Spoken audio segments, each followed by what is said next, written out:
فواد کو چائے کمرے میں دے آؤ اور محمل تم ٹرالی باہر لے آؤ۔ تائی مہتاب اپنی ازلی بے نیازی سے حکم صادر کر کے پلٹ گئیں تو ٹرالی سیٹ کرتی محمل کسی خیال سے چونکی۔ فواد کی ٹرے الگ سیٹ کر دو محمل، میں دے آؤں گی، تم ٹرالی باہر لے جاؤ۔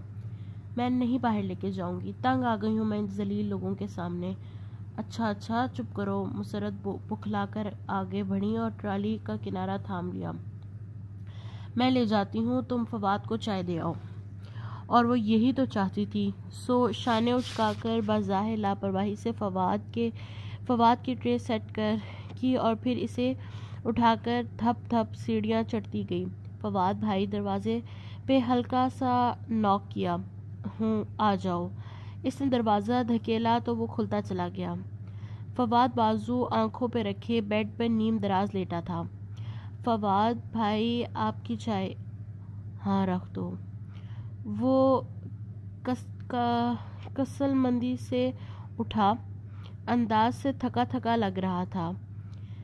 کیا بات ہے فواد بھائی، آپ کچھ پریشان لگ رہے ہیں؟ اس نے ٹرے میز پر رکھی اور کپ اٹھا کر اس کے قریب آئی۔ ہاں، کچھ نہیں، آفس کا مسئلہ ہے۔ اس نے چائے کے لیے ہاتھ بڑھایا تو اس سے کپ پکڑا کر محمل کی انگلیاں اس کے ساتھ ذرا سا مس ہوئیں۔ اس نے فوراً ہاتھ کھینچ لیا تو وہ بے اختیار مسکرا دیا، پھر چائے کا گھونٹ بھرا۔ چائے تو تم بہت اچھی بناتی ہو، اماں نے بنائی ہے۔ وہ جزبز سی اس کے سامنے کھڑی تھی، اونچی بھوری پونی ٹیل والی دراز قد سی محمل۔ لائی تو تم ہو، ذائقہ ہے تمہارے ہاتھ میں۔ اچھا، وہ مسکرا دی۔ اور یہ انگلینڈ جانے کا کیا سین ہے؟ وہ میں آگے پڑھنا چاہتی ہوں۔ وہ سر جھکائے کھڑی انگلیاں مڑوڑ رہی تھی۔ مگر تم جاب کرنے کا بھی کہہ رہی تھی، مجھے یہ بات اچھی نہیں لگی تھی۔ وہ چائے کا کپ سائڈ پہ رکھے بہت سنجیدگی سے اسے دیکھ رہا تھا۔ میں صرف اپنے خرچوں کے لیے جاب کرنا چاہتی ہوں، اور یہ اتنی بزنس امپائر یہ کون سنبھالے گا؟ محمل جھٹکے سے گردن اٹھائی، اسے لگا اس نے غلط سنا تھا۔ Business empire? ہاں، تم اس کی آنرز میں سے ہو، کیا تمہارا فرض نہیں کہ تم اپنے ابا کے بزنس پر توجہ دو؟ آخر کبھی نہ کبھی تو تمہیں یہ سب سنبھالنا ہے۔ جی؟ وہ بے یقینی سے اسے دیکھ رہی تھی۔ اتنی حیران کیوں ہوں محمل؟ وہ اٹھ کر اس کے سامنے آ کھڑا ہوا۔ محمل نے دیکھا وہ اسے خاصا لمبا تھا۔ میں پتہ نہیں، کیا تم یہ سب نہیں سنبھالنا چاہتی؟ میں سنبھالنا چاہتی ہوں، مگر کیسے؟ تم واقعی سنبھالنا چاہتی ہو؟ فواد کے چہرے پر خوشگوار حیرت اتری۔ یعنی میں اگر تمہیں اپنے ساتھ آفس میں لگانا چاہوں تو تم میرے ساتھ کام کرو گی؟ جی بالکل۔ اس کا دل ایک دم کسی اور لے پہ دھڑکنے لگا تھا، ہاتھ لرزنے لگے تھے۔ ٹھیک ہے، پھر میں شام میں آغا جان سے بات کر لیتا ہوں۔ وہ اجازت دے دیں گے؟ اس نے اندر سوں نے سر اٹھایا تھا۔ شور، کیوں نہیں دیں گے؟ وہ مسکرا کے اسے تسلی دے رہا تھا، اور اسے سمجھ میں نہیں آ رہا تھا کہ وہ اپنی خوشی کا اظہار کیسے کرے۔ ایک دم ہی سب کچھ اسے اپنی مٹھی میں آتا نظر آ رہا تھا، دولت نچھاور محبوب قدموں میں۔ اب اسے اس سیاہ فام لڑکی کی کتاب کی ہرگز ضرورت نہ تھی۔ وہ ہواؤں میں اڑتی واپس اپنے کمرے میں آئی تھی، اور پھر رات میں جب فواد نے اسے اپنے ساتھ بزنس میں ہاتھ بٹانے کی تجویز آغا جان کو دی تو سب سے پہلے حسن نے بے چینی سے پہلو بدلا تھا۔ اس کی کیا ضرورت ہے فواد؟ محمل کو ابھی پڑھائی پر توجہ دینی چاہیے۔ وہ ناگواری سے بولا تو محمل کو واضح برا لگا۔ شکر تھا خاندان کی عورتیں وہاں نہ تھیں، ورنہ تو طوفان ہی آ جاتا۔ تم بیچ میں مت بولو حسن، میں آغا جان سے بات کر رہا ہوں، اور میں تمہاری باتوں کے مطلب اچھی طرح سمجھتا ہوں۔ حسن نے ایک کیٹلی نگاہ محمل پہ ڈالی۔ مجھے اچھی طرح پتا ہے کہ یہاں کیا چکر چل رہا ہے۔ Shut up! فواد بھڑک اٹھا تو آغا جان نے دونوں کو ہی جھڑک دیا۔ Shut up to you both! Hasan, تم جاؤ اپنے کمرے میں۔ اور وہ فوراً اٹھ کر تیز تیز چلتا وہاں سے نکل گیا۔ اور فادی، حسن ٹھیک کہہ رہا ہے، محمل کا آفس سے کوئی تعلق نہیں ہے اور نہ ہی وہ کبھی آفس جائے گی۔ مگر آغا جان، آغا بھائی ٹھیک کہہ رہے ہیں، محمل کو آفس میں کیا کام؟ بالکل، لڑکیوں کو ادھر دھکے کھانے کی کیا ضرورت ہے؟ غفران چچا اور اسد چچا نے بھی فوراً آغا جان کی تائید کر دی تو محمل نے بے بسی سے مدد طلب نگاہ سے فواد کو دیکھا۔ اوکے، جیسے آپ کی مرضی۔ وہ شانے اچکا کر اب جھک کر اپنے بوٹ کے تسمے بند کر رہا تھا۔ اس کا دل جیسے کسی گہری کھائی میں جا گرا۔ وہ تیزی سے بھاگتی ہوئی کچن میں آئی اور سنک پہ جھک کر پھوٹ پھوٹ کر رونے لگی۔ اس کے آنسوؤں کے ساتھ سارے خواب گرتے بہتے چلے جا رہے تھے۔ وہ اتنا روئی، ہچکی بند ہونے لگی تو بالآخر نل کھول کر منہ میں پانی ڈالنے لگی۔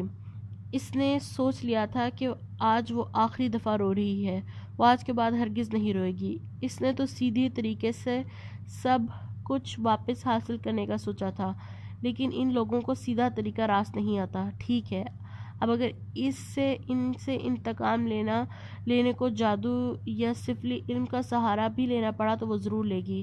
اسے اب صبح کا انتظار تھا۔ صبح اسے بس اسٹاپ پر جا کر سیاہ فام لڑکی سے کتاب لینی تھی، ویسے نہیں تو ایسے صحیح۔ چہرے پہ ٹھنڈا پانی ڈالتے ہوئے اسے نفرت سے سوچا تھا۔ صبح سے کالج نہیں جانا تھا، ایگزامز ختم ہو چکے تھے، مگر وہ پھر بھی بہانے کر کے مخصوص وقت سے آدھا گھنٹہ پہلے ہی اسٹاپ پر چلی گئی تھی اور اب مسلسل بینچ کے آس پاس ٹہل رہی تھی۔ سیاہ فام لڑکی ابھی تک نہیں آئی تھی۔ محمل بار بار کلائی پر بندھی گھڑی دیکھتی رہی، پھر بے چین نگاہوں سے گردن ادھر ادھر گھمائی۔ بھوری اونچی پونی بھی ساتھ ہی جھول رہی تھی۔ اسے شدت سے اس لڑکی کا انتظار تھا اور آج تو لگتا تھا جیسے وقت بہت دیر سے گزر رہا ہے۔ بالآخر وہ تھک کر بینچ پر بیٹھی اور سر دونوں ہاتھوں میں تھام لیا۔ کیا میرا انتظار کر رہی تھی؟ کسی نے اس کے کندھے پہ ہاتھ رکھا تو وہ کرنٹ کھا کر اٹھی۔ وہ سیاہ فام لڑکی کے سامنے کھڑی مسکرا رہی تھی۔ میں تمہارا ویٹ کر رہی تھی اور میں جانتی ہوں کہ کیوں۔ وہ آرام سے بینچ پہ بیٹھی، بیگ کا اسٹریپ کندھے سے اتار کر ایک طرف رکھا اور کتاب احتیاط سے گود میں رکھی، پھر جیسے فارغ ہو کر محمل کا چہرہ دیکھا۔ تم تھک گئی ہو؟ ہاں، میں بہت تھک گئی ہوں، میں تنگ آ گئی ہوں۔ اس دنیا میں میرے لیے کچھ بھی نہیں ہے، کوئی نہیں ہے۔ ایسے نہیں کہتے، ابھی تو نہیں، ابھی تو تمہیں وہ کچھ لینا ہے جس کی چمک سے تمہاری آنکھیں چکا چوند رہ جائیں گی۔ ابھی تو تم صحیح راستے پہ آئی ہو۔ مجھے صحیح اور غلط کا نہیں پتا، نہ ہی میں صحیح اور غلط کی تفریق میں پڑھنا چاہتی ہوں۔ اس نے بے اختیار نگاہیں چرائی تھی، اپنے دل سے، اپنے اندر بیٹھتے گلٹ کے احساس سے۔ کوئی بات نہیں، شروع میں یہ کتاب مشکل لگے گی، جیسے کوئی عذاب ہو، قید ہو، مگر پھر تم عادی ہو جاؤ گی۔ وہ ویسے ہی مسکرا رہی تھی۔ یہ کتاب مجھ سے کیسے بات کرے گی؟ محمل سہرزدہ انداز اس کی گود میں رکھی کتاب کو دیکھ رہی تھی۔ روز اس کا ایک صفحہ پڑھنا، اگر مشکل لگے تو میں تمہیں کچھ ایسے لوگوں کا بتاؤں گی جو اس کتاب کا علم سکھاتے ہیں، بالکل خاموشی سے چپ چاپ اپنا کام کرتے ہیں۔ میں تمہیں ادھر لے جاؤں گی، وہ تمہیں اس زبان کا علم سکھائیں گے جس میں یہ کتاب لکھی ہوئی ہے۔ پھر جب تم روز اس کا ایک ایک صفحہ پڑھنے کے قابل ہو جاؤ گی تو تم جانو گی کہ ہر لفظ تمہارے لیے یسٹرڈے کی روداد ہے اور تمہیں ٹمارو کی تدبیر بتا رہا ہے۔ اور اگر میں ایڈوانس میں ایک صفحہ آگے پڑھ لوں تو مجھے اپنے آنے والے کل کا علم ہو جائے گا، ہے نا؟ نہیں، تم ایک دن میں پوری کتاب بھی پڑھ لو تو بھی وہ تمہارا یسٹرڈے کی روداد ہی رہے گی، لیکن اگر وہی صفحہ تم اگلے دن پڑھو تو اس دن کے حساب سے تمہاری گزشتہ دنوں کی روداد بن جائے گی۔ کیا مطلب؟ وہ الجھ گئی۔ یہ کیسے ہو سکتا ہے کہ ایک ہی صفحے کا ایک دن میں ہی مطلب بدل جائے؟ اگر یہ نہ ہوتا تو کیا تم آج اس کتاب کی طرف یوں کھینچتی چلی آتی؟ تم واقعی سچ کہہ رہی ہو؟ وہ اندر ہی اندر خوف زدہ بھی تھی۔ تمہیں شک ہے کیا؟ نہیں، مگر تم مجھے یہ کیوں دے رہی ہو؟ تمہارا اس میں کیا فائدہ ہے؟ اپنی دانست میں محمل نے خاصا عقل مندانہ سوال کیا تھا۔ میرا ہی تو اصل فائدہ ہے۔ وہ پھر سے پراسرار طریقے سے مسکرائی۔ جو کچھ تمہیں حاصل ہوگا اس کا ایک شیئر تو مجھے ہی جائے گا۔ شیئر؟ وہ دنگ رہ گئی۔ کیا مطلب؟ کتنا شیئر؟ کتنے پرسنٹ؟ شاید آدھا، شاید اس سے کچھ کم، معلوم نہیں، مگر یہ تمہارا مسئلہ نہیں ہے۔ میرا حصہ مجھ تک پہنچ جائے گا۔ یہ کتاب خود میرے پاس آ کر مجھے میرا حصہ دلوائے گی۔ اچھا، وہ متحیر سی تھی۔ پھر میں یہ لے لوں؟ پہلے خوب اچھی طرح سوچ لو۔ سب سوچ لیا ہے، وہ تیزی سے بولی اور کتاب پر ہاتھ رکھا۔ مبادا اسے واپس نہ لے جائے۔ پھر لے جاؤ، مگر یاد رکھنا یہ ایک بہت بڑا بوجھ ہے جو میں تمہیں دے رہی ہوں۔ اگر تم نے وہ جنہیں تم عملیات کہتی ہو کر لیے اور ویسے ہی کیے جیسا یہ کتاب تمہیں کہے گی تو پھر سب کچھ بدل جائے گا۔ تم اس کتاب میں رہنے لگو گی، اس سے بات کرنے لگو گی، اس کے علاوہ تمہیں کچھ نظر نہیں آئے گا۔ دیوانی ہو جاؤ گی، سحر زدہ، مجنوں، اور پھر اگر تم نے اس کو چھوڑنا چاہا تو تباہ ہو جاؤ گی۔ جو ملا تھا وہ بھی جائے گا اور جو پہلے تھا وہ بھی عذاب بن جائے گا۔ جاؤ، اسے لے جاؤ۔ اس نے سیاہ جلد والی بھاری کتاب اٹھا کر اس کی طرف بڑھائی اور جب محمل ابراہیم نے اسے تھامنا چاہا تو اس کے ہاتھ لرز رہے تھے۔ Thank you. کیا یہ مجھے تمہیں واپس کرنی چاہیے؟ نہیں، اور جب میں پوری پڑھ لوں، ختم کر لوں، تب پھر سے شروع کر دینا۔ یہ کتاب کبھی پرانی نہیں ہوگی۔ Thank you. وہ کپکپاتی انگلیوں سے کتاب پکڑ کر تیز چلتی گھر کی سمت میں بڑھ گئی۔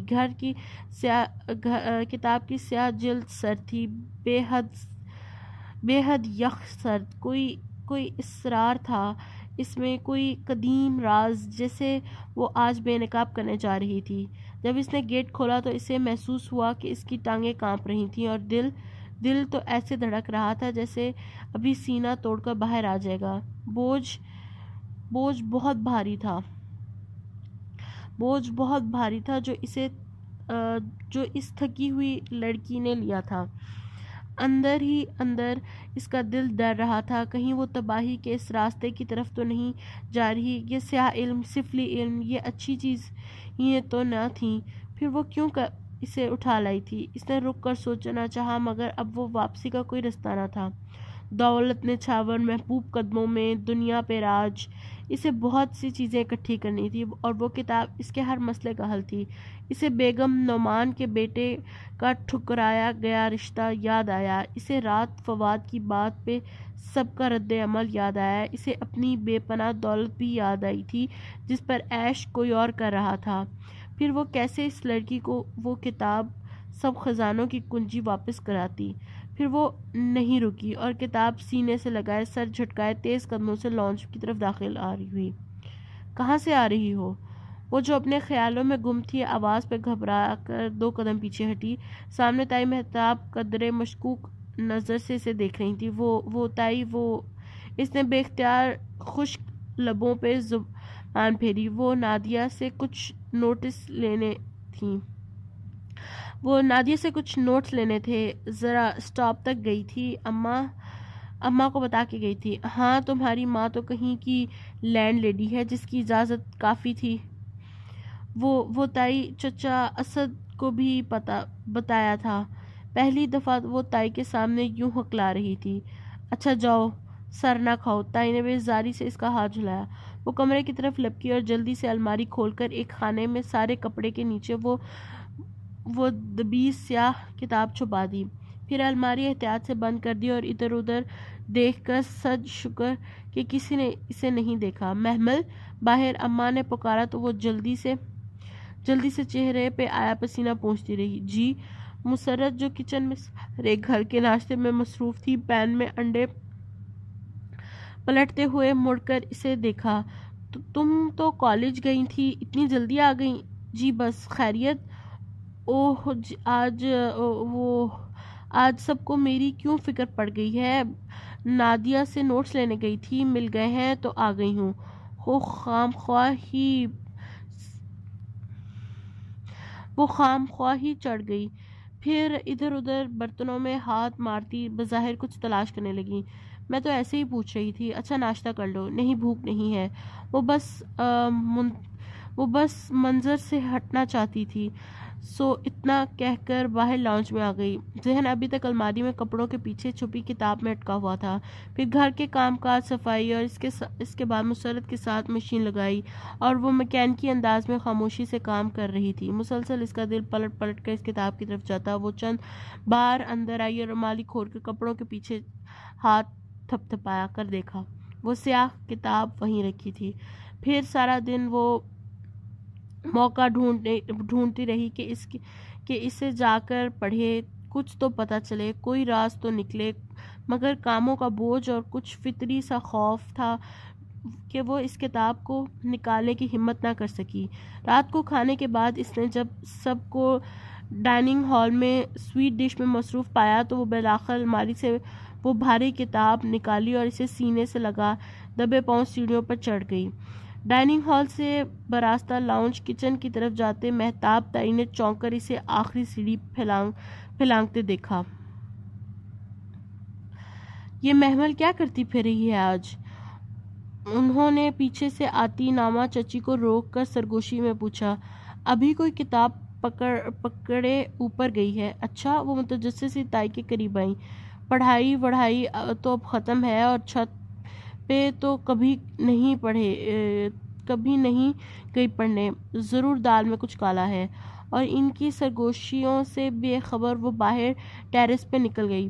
آہستہ سے دروازہ بند کیا اور ریلنگ کے ساتھ نیچے زمین پہ بیٹھ کر کتاب گھٹنوں پہ رکھے وہ کتنی ہی دیر اسے دیکھتی رہی۔ محرومیوں، نارسائیوں اور دکھوں کے اس کئی برس پرانے کرب کی اب جیسے انتہا ہو چکی تھی۔ اسے اب مزید برداشت نہ ہوتا تھا۔ غلط ہو یا صحیح، وہ زندگی سے اپنا حصہ ضرور وصول کرے گی۔ ایک ٹھوس اور قطعی فیصلہ کر کے محمل ابراہیم نے کتاب کی سیاہ جلد پر ہاتھ رکھا۔ وہ بے حد سرد تھی، ٹھنڈی اور پرسکون۔